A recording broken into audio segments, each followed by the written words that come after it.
ইসকনকে বাংলাদেশে নিষিদ্ধ করতে হবে। সারা বাংলাদেশে এদের যেখানে আস্তানা রয়েছে ভেঙে গুড়িয়ে দিতে হবে।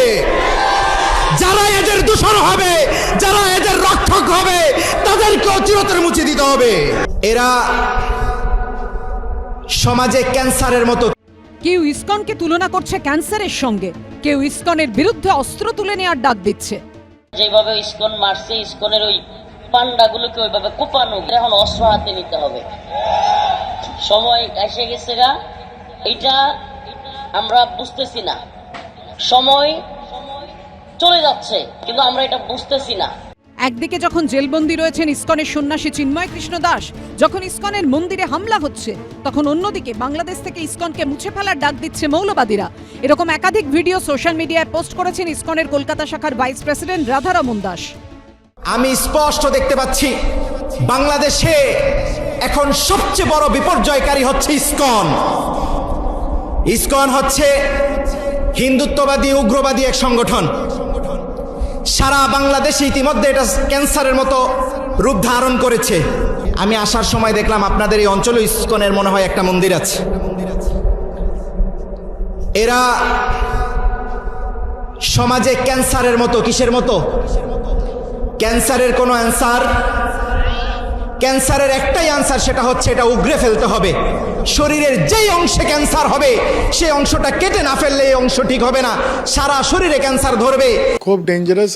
আর আমাদের ভক্তরা খুব চিন্তিত আছে। সব থেকে চিন্তার এটা বিষয়কে যে যদি এরকম মৌলানারা পুরো বাংলাদেশে ঘুরে ঘুরে বেরিয়ে এরকম সভা করছে যেখানে হাজার হাজার মানুষ ওদেরকে শুনছে, তারপরে যখন সোশ্যাল মিডিয়াতে এটা ওদের দেখুন ফেসবুকে অন্য সোশ্যাল মিডিয়াতে পোস্ট করা হচ্ছে, ইউটিউবে, ওখানে এটা লক্ষ লক্ষ ভিউ পাচ্ছে।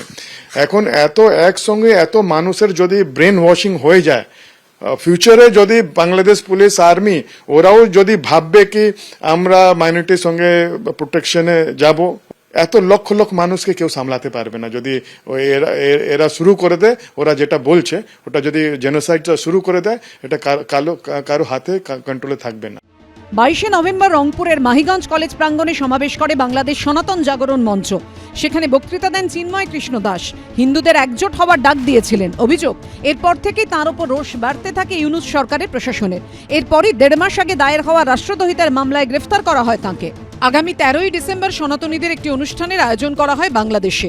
তবে বাংলাদেশ সম্মিলিত সনাতনী জাগরণ জোটের তরফে বিবৃতি দিয়ে জানানো হয়েছে বর্তমান পরিস্থিতির জেরে সেটা স্থগিত করা হচ্ছে।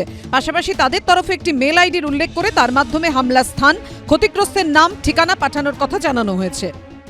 পাগলে কিনা বলে ছাগলে কিনা খায়। যাদের জন্ম ভারতবর্ষের দয়ায় হয়েছে তারা এখন ভারতবর্ষকে, সনাতন হিন্দু ধর্মকে, হিন্দুত্বকে আক্রমণ করবে, এটাই স্বাভাবিক। এবং এই মঞ্চ থেকে অবিলম্বে বলছি মোহাম্মদ ইউনূস সরকারকে যে অসভ্যতা, যে বর্বরতা, যে নারকীয়তা আপনারা করছেন হিন্দুদের ওপরে, সংখ্যালঘু সম্প্রদায়ের ওপরে, সেই নারকীয়তা যদি অবিলম্বে বন্ধ না করেন, পশ্চিমবঙ্গের বাঙালি হিন্দুদের আপনারা আটকাতে পারবেন না। তারা কাঁটাতার পেরিয়ে কিন্তু ওপারের হিন্দুদেরকে রক্ষা করার জন্য এগিয়ে যাবে। ইসকনকে নিষিদ্ধ করার কোনো পরিকল্পনা তাদের নেই বলে ইতিমধ্যেই জানানো হয়েছে ইউনূস সরকারের পক্ষ থেকে। তাহলে কার মদতে ইসকনকে মুছে ফেলার ডাক দিচ্ছে মৌলবাদীরা? কোন সাহসে অস্ত্র হাতে তুলে নিতে বলছে? এবার কি ওইসব কট্টরপন্থীদের বিরুদ্ধে কোনো ব্যবস্থা নেবে ইউনূসের প্রশাসন? অরিত্রিক ভট্টাচার্য, অর্ণব মুখোপাধ্যায়ের রিপোর্ট, এবিপি আনন্দ।